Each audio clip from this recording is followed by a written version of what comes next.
नमस्कार दोस्तों, आज हम लोग कुछ ऐसे स्टॉक्स देखने वाले हैं जो लॉन्ग टर्म में हमें एक ह्यूज प्रॉफिट दे सकते हैं। वहीं अगर इस स्टॉक में हमें शॉर्ट टर्म में ट्रेडिंग करना हो, ऑप्शन में ट्रेडिंग करना हो, फ्यूचर में ट्रेडिंग करना हो तो भी हम कर सकते हैं। तो 4 स्टॉक है टोटल, लेकिन 3 ऐसे स्टॉक हैं जो हमारी लाइफ को भी चेंज कर सकते हैं। फ्रेंड्स, आप देखे होंगे एग्जाम्पल के माध्यम से यूट्यूब पर ही बताया जाता है या आप टीवी या न्यूज़ में भी देखते हैं तो आपको बताया गया होगा कि यही वो विप्रो स्टॉक है जिस विप्रो में आज से 10 साल पहले जिन लोगों ने इतना पैसे लगाए होंगे, आज के डेट में उनके पास इतना करोड़ रुपए होंगे। फ्रेंड्स, अब विप्रो तो चलिए आईटी सेक्टर की कंपनी है, लेकिन अभी जो हमारे सामने स्टॉक दिख रहा है उसका नाम है Tata steel. Tata steel recently आप सबको पता है कि स्प्लिट हुआ, बोनस शेयर दिया और कहीं ना कहीं 107 रुपये पर आ गया। तो क्या हमें या हम इस तरह से समझ लें कि अगर कोई स्टॉक स्प्लिट हो गया तो वो स्टॉक सस्ता हो गया क्या? आप थोड़ा सोच करके बताइए कि क्या वो स्टॉक सस्ता हो गया? जो स्टॉक 900 का हुआ करता था, हाई ऑलमोस्ट 1550 बनाया, 900 पर आया, 900 पर स्प्लिट होकर के 107 रुपये पर है, तो क्या वो स्टॉक सस्ता हो गया? आप थोड़ा सा सोच करके बताइए, फिर मैं आपको जवाब दूंगा। देखिए दोस्तों, मैं आपको बताता हूँ, कोई भी स्टॉक स्प्लिट होने से सस्ता नहीं होता है। उसकी वैल्यू उतना ही रहेगी जितना वो 900 पर हुआ करता है या उसका जो चार्ट पैटर्न है जो 900 पर था वो अब भी वही है, बस आपको प्राइस डिफरेंट दिख रहा है टाटा स्टील। लेकिन एक चीज़ समझिए कि जिस टाटा स्टील को बाई करने के लिए हम जैसे रिटेल इन्वेस्टर जिनके पास छोटे छोटे पैसे हैं और हम ये सोच रहे हैं कि हमें कोई टाटा की एक ऐसी कंपनी मिल जाए जिसमें हम लोग लॉन्ग टर्म के लिए होल्ड करके रख लें, तो रिटेल इन्वेस्टर के लिए ये सपना पूरा हुआ। और कहीं ना कहीं जो स्टॉक 910, 900, 1000, 1500 का हुआ करता था, आज की डेट में 107 रुपये है। लेकिन जैसा कि मैंने अभी बोला कि कोई भी स्टॉक स्प्लिट होने से वो सस्ता नहीं होता है, तो इस रेट पर हमें अपनी स्ट्रैटेजी लगानी है। और इसके बाद से जो 3 स्टॉक बताऊंगा वो तीनों स्टॉक इतनी फंडामेंटल स्ट्रॉन्ग है जिसमें आप short term, long term, option, future जो चाहिए वो आप करिए। लेकिन सबसे पहले टाटा स्टील की क्वायरीज बहुत ज़्यादा आती है, तो मुझे ऐसा लगा कि आकर के टाटा स्टील के बारे में मुझे यहाँ पर बोलना चाहिए। इसके पहले भी कई स्टॉक लेकर क्या जिसमें हम लोगों ने ह्यूज प्रॉफिट कमाया, तो टाटा स्टील क्यों नहीं? चलिए, अपनी स्ट्रैटेजी क्या होगी समझने की कोशिश कीजिए। फ्रेंड्स, मान लीजिए आप कोई भी रोजगार करते हैं, बिजनेस करते हैं, धंधा करते हैं, चाहे कुछ भी करते हो आप, लेकिन अगर आप 500-500 रुपये या 1-1000 रुपये भी महीने में अलग से निकाल करके टाटा स्टील में SIP कीजिए एक बार। अब देखिए, यहाँ पर मैंने बोला कि 500-500 रुपया, मतलब कि जो मिडिल फैमिली से हैं जिनके पास उतने पैसे नहीं हैं, या जो लोग स्टूडेंट्स हैं उनके पास उतने पैसे नहीं हैं, या जो लोग न्यू जॉब ज्वाइन किए हैं उनके पास उतने पैसे नहीं हैं, उनको क्या करना है कि उनको 500-500 रुपये, 1-1000 रुपया, या अगर 107 रुपये भी अगर महीने में आप बचा सकते हो तो टाटा स्टील में क्या करना है? SIP करना है आपको। SIP करना है मतलब उसके एक शेयर को हर महीने में, अगर मान लीजिए आपको अगर आप स्टूडेंट हो और आपको पॉकेट खर्चे मिलते हैं, 50-50 रुपये भी मिलते हैं, तो 2 दिन बस खर्ची मत करो, मात्र 2 दिन खर्ची मत करो, 100 रुपये बचाओ, डीमेट अकाउंट ओपन कर लो, लिंक डिस्क्रिप्शन बॉक्स में डाल करके रखा हूं। अगर ये वीडियो कोई स्टूडेंट देख रहा है तो जिसे अपनी लाइफ के बारे में आगे चल करके बहुत जल्दी रिटायरमेंट लेना है, उनके लिए मैं बोल रहा हूं। आप चाहते हैं कि जिंदगी भर काम ना करें, 30, 40, 45 की एज होते होते रिटायरमेंट होकर के घर में बैठ जाएं, तो आप अभी से अपने पॉकेट खर्च को कम कीजिए, बचाइए पैसे।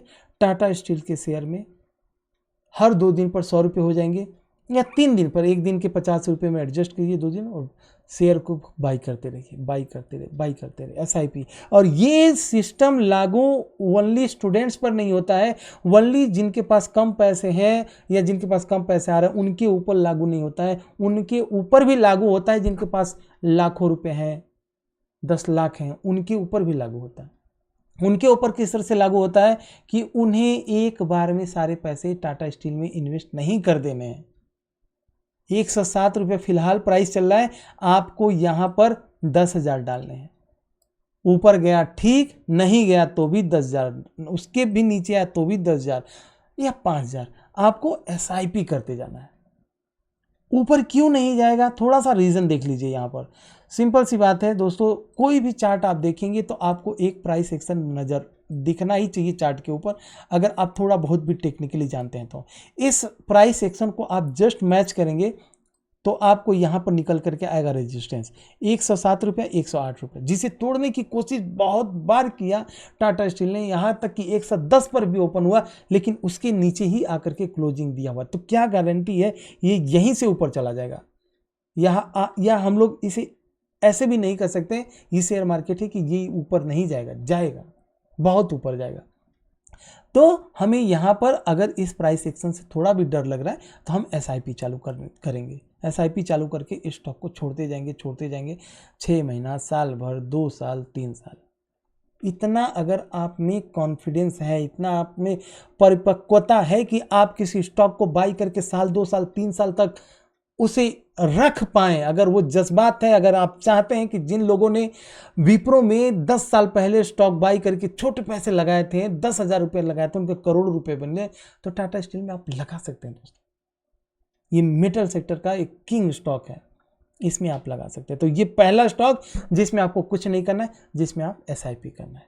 अब हम आते हैं दूसरे स्टॉक के ऊपर, उसमें अगर आपको चाहिए तो आप ऑप्शन में ट्रेडिंग कर सकते हैं। चलिए यहां पर मैं आपको लेकर के आता हूं एक्सिस बैंक, जिसे आपको शॉर्ट टर्म के लिए जाना है। लॉन्ग टर्म के लिए अगर जाना हो तो लॉन्ग टर्म के लिए आप किस स्टॉक के ऊपर जाएंगे? बैंकिंग के स्टॉक पे आप जाओगे, ICICI बैंक, आप जाओगे SBIN बैंक, आप जाओगे HDFC बैंक। इन 3 बैंक के अलावा कोई बैंक नहीं, इन 3 बैंक के अलावा और कोई बैंक नहीं, ठीक है।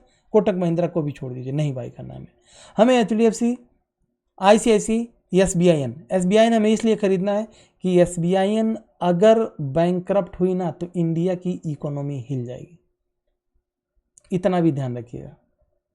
अगर बैंकरप्ट हुई तो इंडिया की इकोनॉमी हिल जाएगी, इसलिए हम अगर लॉन्ग टर्म के लिए जाएंगे तो SBIN में जाएंगे। HDFC बैंक प्राइवेट सेक्टर का जो सबसे स्टैंडर्ड बैंक आज की डेट में जिसका वैल्यूएशन है वो HDFC बैंक, उसके बाद से ICICI बैंक। इन 3 बैंक में जाइएगा। लेकिन अगर शॉर्ट टर्म की मैं बात कर रहा हूँ, शॉर्ट टर्म की इसलिए बात कर रहा हूँ क्योंकि यहाँ पर ब्रेकआउट हुआ है और ये बहुत दिन के बाद लेवल निकला हुआ है। डेली चार्ट के ऊपर मैं एनालिसिस कर रहा हूँ और डेली चार्ट के ऊपर आप देखेंगे यहाँ पर। चलिए हम आते हैं इस रेजिस्टेंस के पास। इस रेजिस्टेंस को 735 को तोड़ा हुआ, यहाँ से 10 रुपये ऊपर दिया है। अगर खुदा न खास्ता मंडे के दिन जिस तरह से आज रात में डाउ जोन थोड़ा सा निगेटिव ओपन हुआ है, तो कल मेरे ख्याल से हॉलीडे रहेगा, परसों मार्केट ओपन होगा, परसों मतलब रक्षाबंधन के दिन। अगर रक्षाबंधन के दिन मार्केट ओपन होता है और ये स्टॉक पॉजिटिव होता है तब भी बाई करना है, अगर निगेटिव होता है आपको छोड़ना है। निगेटिव होगा तो कहाँ तक जा सकता है? ये स्टॉक आएगा अपने डिमांड जोन के पास, ये लेवल टच करने आएगा ये धीरे धीरे। कौन सा लेवल?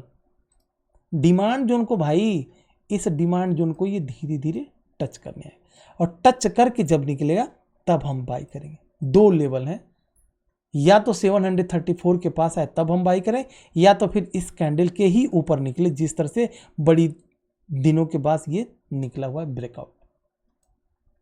तो आप एक्सिस बैंक दूसरा स्टॉक हो गया। और टारगेट की बात करें तो टारगेट ऑलरेडी हमने यहाँ पर लगा करके रखा है शॉर्ट टर्म के टारगेट को, तो आप इसके ऊपर भी जा सकते हैं 800। ठीक है फ्रेंड्स, तो ये शॉर्ट टर्म के लिए स्टॉक हो गया। अब चलिए हम चलते हैं अपने तीसरे स्टॉक के ऊपर, और तीसरा स्टॉक है रिलायंस, जो लाइफ चेंज कर सकता है। जैसा कि स्टार्टिंग में या थंबनेल में भी बोला हूं कि ये 3 स्टॉक हमारे लाइफ चेंज कर सकते हैं, तो उसमें एक रिलायंस है। धीरे जाएगा, लॉन्ग टर्म के लिए धीरे जाएगा। मैं ये नहीं कहता कि आप आज बाई किए तो 6 महीने, नहीं, ऐसे नहीं जाता रिलायंस, इतिहास गवाह है। बहुत से स्टॉक बहुत ऊपर गए, बहुत नीचे आ गए, तो लॉन्ग टर्म में उन्हें मिला क्या भाई? जो स्टॉक 100 रुपये के हुआ करते थे 500 गए, फिर आज की डेट में 70 रुपये पर आकर के अटके हुए हैं, और आप उस स्टॉक को लॉन्ग टर्म के लिए होल्ड करके रखे हुए हैं, तो उनको मिला क्या? लॉन्ग टर्म का मतलब वो स्टॉक जो आप यहां पर देखिए, वीकली चार्ट पर आ जाता हूं, फिर इसके ट्रेंड को आइडेंटिफाई करके बताऊंगा।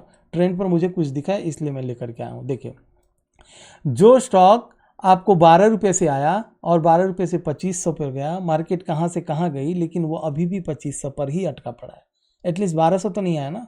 बहुत से ऐसे स्टॉक नीचे से गए ऊपर गए, ऊपर से फिर उसी लेवल पे, तो उनको लॉन्ग टर्म में मिला क्या? एटलीस्ट ये नहीं कुछ दिया तो भी आप 1200-1500 पर बाई करके रखें, तभी आपका प्रॉफिट वैसे ही दिख रहा है। तो इसलिए आज अगर रिलायंस को बाई करते हैं, आज का प्राइस 2400 रुपये है और 2 साल 3 साल के बाद से देखेंगे 3000, 3500, फिर 5000 भी होगा और ऊपर से स्प्लिट भी मारेगा। तो ये लॉन्ग टर्म के लिए ये हमारी लाइफ को चेंज करने वाला स्टॉक है। आज आप बाई करके छोड़ दो, आपके बच्चे जब होंगे उनको वो शेयर दे दो, उनकी भी लाइफ चेंज हो जाएगी। तो रिलायंस। चलिए अब हम बात कर रहे हैं ऑप्शन में अगर हमें बाई करना हो। अब देखिए कम फंड है तो हम क्या करते हैं, शॉर्टकट मारते हैं।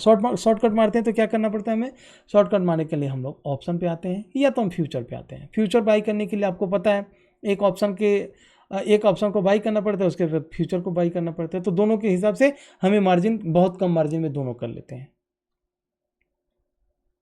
इस तरह से कर सकते हैं या दूसरा हेजिंग भी कर सकते हैं आप। हेजिंग में इसके जितना लॉट साइज है उतने लॉट साइज के स्टॉक खरीदिए और ऊपर जाकर के सेल कर दीजिए, वो दोनों कर सकते हैं। लेकिन हम बात कर रहे हैं क्या रिलायंस यहाँ से ऊपर जाएगा। जो भी स्टडी है रिलायंस का यहाँ पर पूरे ड्राइंग्स में निकालता हूँ। अब हम बात करते हैं डेली चार्ट के ऊपर, क्योंकि हमें यहाँ डेली चार्ट के ऊपर एनालिसिस।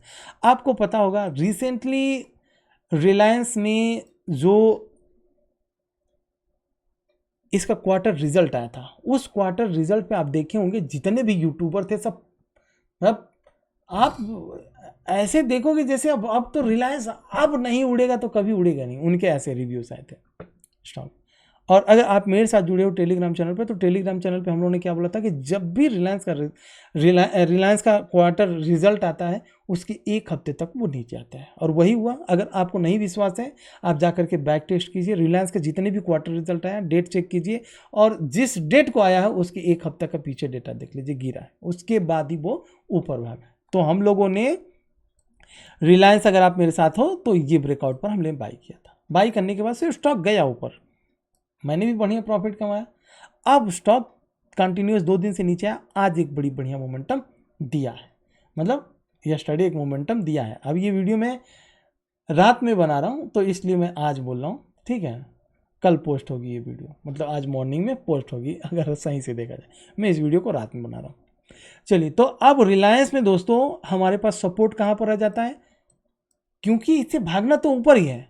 क्वार्टर रिजल्ट बहुत ही तगड़ा है, लेकिन उस क्वार्टर रिजल्ट को भी एक ऐसे लेवल पे बाई कर पाओ जहां पर आपको एक अच्छा मोमेंटम मिले। इस लेवल पे बाई करना था, जब तक नीचे जाना था जाने दीजिए, ऊपर गया प्रॉफिट आप यहां पर बुक कर सकते हैं इस प्राइस सेक्शन के बाद। इजी सिंपल सी बात है फ्रेंड्स, आपके सामने ये सीधा दिख तो रहा है अगर आप टेक्निकल एनालिसिस करते हैं तो। अब इसे जब जाना ऊपर ही है तो इस रेजिस्टेंस पर आया, 2 दिन नीचे आया, नीचे से फिर ये निकल चुका है, आपके पास ये सपोर्ट हो जाएगा, और यहाँ से ऊपर जब तक जाता है तब तक एटलीस्ट ये अपने गैप को भी फिल करेगा, तो शॉर्ट टर्म में आपको एक बहुत बढ़िया प्रॉफिट मिलेगा। तो ये हो गया रिलायंस का व्यू। आप इस कैंडल के ऊपर, वन डे के कैंडल के ऊपर, चलिए मैं ही मार्क लगा देता हूँ 2528, मोटा मोटी 2525 मान करके चलिए, ये स्टॉप लॉस होगा। चलिए अब हम अपने नेक्स्ट स्टॉक के ऊपर आते हैं और नेक्स्ट स्टॉक को एकदम जो है फटाफट इसको स्टडी करने की कोशिश करते हैं। दोस्तों वीकली चार्ट के ऊपर आइए। सबसे पहले वीकली चार्ट पर आप देखेंगे ये कंपनी है ना, ये कंपनी भी किंग है, अपने सेगमेंट का किंग है ये, इसका नाम है कनकोर।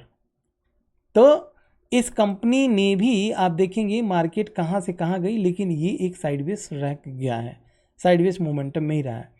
अब जिस तरह से मार्केट निकली है तो कहीं ना कहीं ये भी बड़ी नीचे की साइड से निकला हुआ है। डेली चार्ट के ऊपर आकर के मैं बताता हूँ, तो इस कंपनी में भी अगर आपको बाई करना है शॉर्ट टर्म के लिए, और अगर आपको कैंडल स्टिक थोड़ा भी पढ़ने आता होगा कैंडल स्टिक, तो आप इस कैंडल को देख करके अंदाज़ा लगा सकते हैं कि इस स्टॉक ने यहाँ से भी नीचे जाने की कोशिश की, 20 SMA को क्रॉस करने की कोशिश की, लेकिन नहीं क्रॉस कर पाया। और जिस तरह की ये कैंडल बनी है, बायर इसमें बड़ी तेज़ी से इस प्राइस को लेकर के गए हैं डेली चार्ट के ऊपर। तो अब क्या करना है, अब जस्ट सिंपल जो हमारा स्टॉप लॉस होगा उस स्टॉप लॉस को फॉलो करते हैं हम लोग, है 678 का स्टॉप लॉस, और ऊपर की साइड में दोस्तों टारगेट, तो अगर शॉर्ट टर्म में आप देखोगे सबसे पहले टारगेट तो आपको यही दिखेगा, लेकिन अगर ये स्टॉप ब्रेकआउट होता है तो ये भी बहुत ऊपर जाने के चांसेस है। तो दोस्तों ये भी अगर आपको लॉन्ग टर्म में रखना है तो आप रख सकते हैं। ये भी 5-10 साल पुरानी कंपनी है और अभी भी चलती चली आ रही है, आगे भी इसके चलने के चांसेस हैं। तो इस तरह से दोस्तों अगर हम स्टॉक को एनालिसिस करते हैं और पैसे लगाते हैं तो पैसे से पैसा हम इस शेयर मार्केट के कमा सकते हैं। और फ्रेंड्स, ये वीडियो कैसी लगी एक बार ज़रूर लाइक कीजिएगा, और अगर आप नए देख रहे हैं तो सब्सक्राइब जरूर कीजिएगा, क्योंकि आपको इसी तरह से अब वीडियो मिलने वाले हैं जिसमें आपको शॉर्ट टर्म में भी बहुत बढ़िया प्रॉफिट मिलेगा। अगर आप लॉन्ग टर्म को रखते हैं, लॉन्ग टर्म में रखते हैं, तो उसमें तो ऑलरेडी आपको प्रॉफिट मिलना ही मिलना है। लेकिन लॉन्ग टर्म में उसी स्टॉक को बाई करना है जो स्टॉक पिछले 10 साल से चले आ रहे हैं, मार्केट की मार को झेल रहे हैं। मान लीजिए 2 पेड़ हैं, एक ऐसा पेड़ जो अभी स्टार्ट हुआ है और एक ऐसा पेड़ जो 10 साल से आंधी तूफान बारिश बिजली जो भी है वो सब कुछ सहते चला आ रहा है। तो जब फिर से ये आंधी तूफान बिजली गिरेगी ना, तो जो नया पेड़ होगा वो धीरे से लुढ़क जाएगा एक किनारे, और जिसको आदत पड़ चुकी है, चल बेटा एक बार और आ जा, तू भी अपना करके चला, तो वो आंधी तूफान बारिश जो भी आएगा आके चला जाएगा, वो वैसा ही खड़ा रहेगा। अच्छा ठीक है, अब सब कुछ शांत, चलो अब फिर मैं ग्रो करना चालू। तो ये एग्जाम्पल है, आपको इस तरह से सोचना है। आप सोचते हो ना कि चलो यार ये नई कंपनी, इसको लॉन्ग टर्म के लिए रख लेते हैं, ऐसा मत कीजिए आप। वॉरेन बफेट जी बोलते हैं, उनको भी सही है, उनको भी सुनिए, वो खुद बोलते हैं कि नई कंपनी में इन्वेस्ट करने से अच्छा कि हम उस कंपनी में इन्वेस्ट करें जो पिछले कई सालों से मार झेलती चली आ रही है, ताकि उनमें अगर कुछ ऐसे कांड होते हैं जैसे कोरोना हुआ, कोरोना में आप देखेंगे सब के सब भागे, रिलायंस भी गिरा, सब कोरोना में सब लोग गिरे, रिलायंस भी गिरा, लेकिन गिरने के बाद से कहाँ पहुंच गए। और जो नए कंपनी थे वो गिरे तो आज भी वो अपने ऑल टाइम हाई को अभी तोड़ नहीं पाए। इसीलिए आप नई कंपनियों से पीछा छुड़ाइए, अच्छी कंपनी को रखिएगा। फ्रेंड्स, इसी के साथ लेता हूँ विदा, और आशा करता हूँ कि आपको ये वीडियो बहुत ही अच्छी लगी होगी। तो प्लीज़ सब्सक्राइब और लाइक ज़रूर कीजिएगा। जय हिंद फ्रेंड्स।